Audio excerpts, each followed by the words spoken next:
ሰላም የቻናል ቤተሰቦች እንደምን አላችሁ? እንደና እግዚአብሔር ይመስገን። ዛሬ እንግዲህ በአዲስ ሀሳብ መጥቻለሁ። ይህ ምንድነው? የምጣድ ሸክላ ሽቦ ካስገባን በኋላ እንዴት ጅብሰም እንደምንቀባ ላሳያችሁ ነው። እንግዲህ ለኤሌክትሪክ ምጣድ ሸክላ ጅብሰም ከጀርባ በኩል መቀባት አለበት። ያ ጅብሰም የማይቀባ ከሆነ እንግዲህ ትልቅ ችግር ነው የሚፈጠረው። ያም የሚፈጠረው ችግር ሽቦ ከቦዲ ጋር ይነካካና ይነዝራል። እንግዲህ ያው አስነካው ማለት ነው። ስለዚህ ግዴታ ጅብሰም መቀባት አለበት። ሲቀባ ደግሞ ጥንቃቄ ይፈልጋል። በጥንቃቄ የማይቀባ ከሆነ ምንድነው የሚፈጠረው?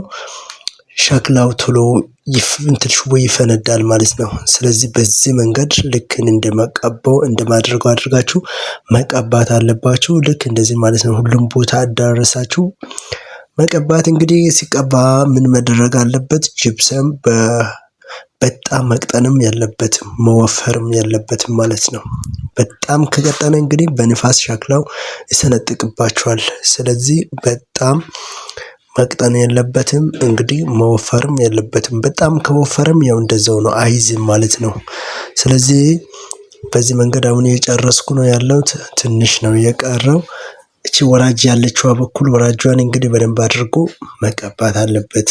ጋንቾ ያለበት በኩል እቺ 4 ፍሬዋ በደንብ እዛው አካባቢ የማይቀባ ከሆነ በትንሽ ንክኪ ሙሉ ሽቦ ይበተናል፣ ይነሳል። በኋላ ምጣድ ቢቀጠም እንኳን አንድ ቦታ ከፍና ዝቅ ይላል።